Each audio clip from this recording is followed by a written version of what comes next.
2.5 నెలలు ఒక ఖైదీగా ఉండాల్సిన పరిస్థితి వచ్చిందని చెప్పి కూడా మీకు అందరు కూడా నేను తెలియజేస్తా ఉన్నాను. గౌరవ కోర్టు పెట్టిన ఆంక్షల మేరకు ఈ కేసు గురించి వివరంగా మాట్లాడేదానికి పర్మిషన్ లేదు. అయినా కూడా ఒక మాట నేను చెప్పదలుచుకున్నాను. గౌరవ కోర్టు ఇచ్చిన బెయిల్ ఆర్డర్ని ఒకసారి చదవమని కూడా నేను అందరిని కూడా అడుగుతున్నాను. దాంట్లో ఇచ్చిన పాయింట్స్ 100% నిజమని చెప్పి కూడా నేను తెలియజేస్తా ఉన్నాను. గౌరవ కోర్టు ఏదైతే ఆర్డర్లో విషయాలు చెప్పిందో అవన్నీ కూడా మీ అందరిని కూడా నేను ఒక్కసారి చదవమని చెప్పి కూడా నేను కోరుతా ఉన్నాను. ఇది వరకు ప్రెస్ మీట్ పెట్టి చెప్పడం జరిగింది. ఎన్ని ఇబ్బందులు పెట్టినా కూడా, ఎటువంటి ఇబ్బందులు పెట్టినా కూడా ఎదుర్కొనేదానికి సిద్ధంగా ఉంటామని చెప్పి ఈరోజు ఇన్ని రోజులు జైల్లో పెట్టిన తర్వాత కూడా మళ్లీ అదే మాట చెప్తా ఉన్నాను. ఎక్కడ కూడా అధైర్యపడే ప్రసక్తే ఉండదు. ఎక్కడ కూడా ఈరోజు పార్టీని ఇబ్బంది పెట్టినా వెనక తగ్గే ప్రసక్తి ఉండదని చెప్పి కూడా నేను ఈరోజు తెలియజేస్తా ఉన్నాను. ఇది ప్రతిసారి తెలుగుదేశం పార్టీ అధికారంలో ఉన్నప్పుడు, ఎప్పుడు తెలుగుదేశం పార్టీ అధికారంలోకి వచ్చినా కూడా కేసులు పెట్టే పరిస్థితి చూస్తూనే ఉన్నాము. 2014-19లో కూడా తప్పుడు కేసు పెట్టి జైల్లో పెట్టడం జరిగింది. అప్పుడు కూడా చెప్పినాను, ఇది తప్పుడు కేసు, ఇది కేవలం హరాస్మెంట్ చేసేదానికే పెడుతున్నారని ఆ రోజు కూడా నేను చెప్పడం జరిగింది. అయినా కూడా అక్రమంగా అరెస్ట్ చేసి నన్ను, బిఎం మధుసూదన్ రెడ్డి గారిని, చెవిరెడ్డి భాస్కర్ రెడ్డి గారిని కూడా ఆ రోజు కూడా జైల్లో పెట్టడం జరిగింది. తర్వాత ఎవరైతే కేసు పెట్టించారో అదే వ్యక్తి కోర్టులో వచ్చి చెప్పడం జరిగింది, ఎక్కడ కూడా బలవంతంగా మా దగ్గర పెట్టించారు, వీళ్ళు తప్పు చేయలేదని చెప్పి ఆ కేసు కూడా కొట్టేయడం జరిగింది.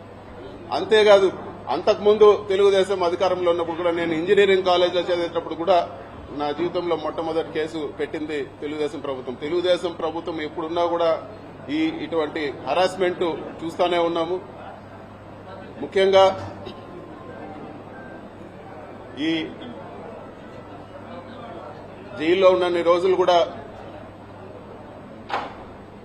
ఈ కష్టకాలంలో అండగా నిలబడిన మా పార్టీ అధ్యక్షులు జగన్మోహన్ రెడ్డి గారికి, అదేవిధంగా మా పార్టీ గౌరవ పెద్దలకు, మా పార్టీ క్యాడర్కి అందరూ కూడా వెన్నంటుండి సపోర్ట్ కొన్న ప్రతి అందరికి కూడా మనస్ఫూర్తిగా నేను ధన్యవాదాలు తెలియజేస్తా ఉన్నాను.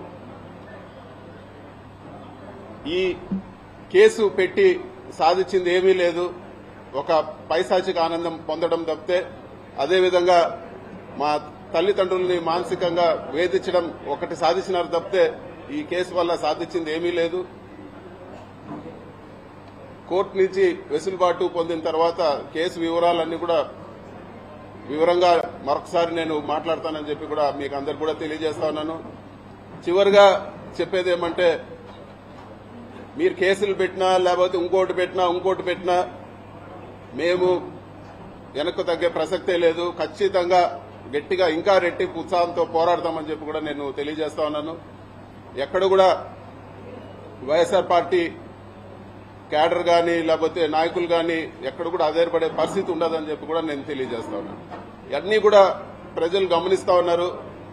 ఇవన్నీ కూడా ఒక డైవర్షన్ టాక్టిక్స్ లో భాగమే అని చెప్పి కూడా అందరూ కూడా గమనించాలని చెప్పి కూడా నేను కోరుతా ఉన్నాను. ప్రభుత్వం చేయాల్సిన పనులు పక్కన పెట్టి ఏదో ఒక అభూత కల్పన చేసి రకరకాల కేసులు పెట్టి నాయకులందరినీ కూడా జైళ్లలో పెట్టి, సంబంధం ఉన్నా లేకపోయినా ఎట్లంటే అట్లా జైళ్లలో పెట్టి, ఇదంతా కూడా వాళ్ళు చేయాల్సిన పనుల నుంచి డైవర్షన్ చేసే పరిస్థితి ఉందని చెప్పి కూడా మనం అందరం కూడా తెలుసుకోవాలని చెప్పి కూడా నేను తెలియజేస్తా ఉన్నాను.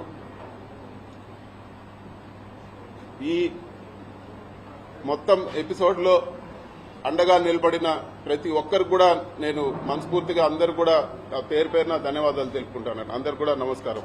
Thank you.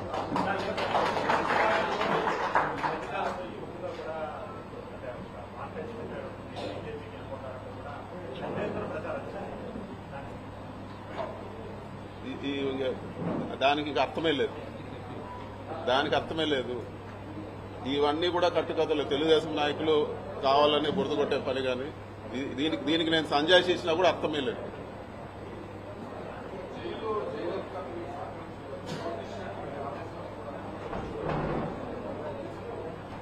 మరి ముఖ్యంగా జైల్లో ఎటువంటి పరిస్థితుల్లో పెట్టారంటే ఒక టెర్రరిస్టో తీవ్రవాదిని జైల్లో పెట్టిన పరిస్థితి ఉండింది నాకు.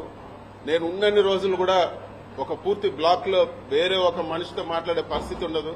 కేవలం ఎప్పుడైనా ములాఖాతులు, వారానికి వచ్చిన ములాఖాతులు, లేకపోతే ఇంటికి 3 ఫోన్ కాల్ చేసుకోవచ్చు. ఆ 3 ఫోన్ కాల్ తప్పితే ఇంకొక మనిషితో మాట్లాడే పరిస్థితి కూడా ఉండేది కాదు.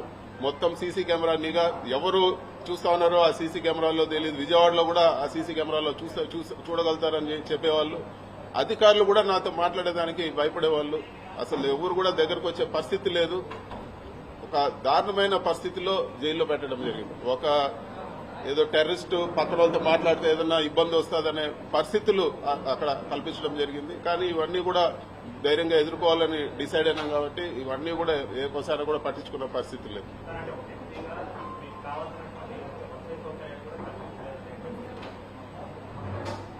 కోర్టు వసతులు కల్పించే విషయంలో కోర్టు ఆదేశాలు ఇచ్చే వరకు, కోర్టు నుంచి ఆదేశాలు ఇచ్చే వరకు ఏ ఒక్క వసతి కూడా జైల్లో కల్పించలేదు.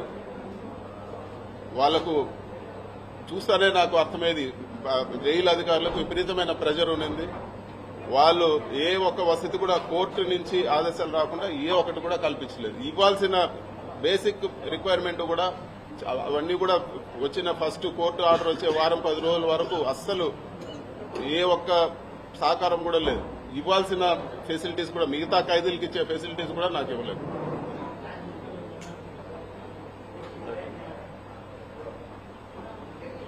ఓకే అన్న, థ్యాంక్ యూ అన్న. మీరు మాట్లాడండి.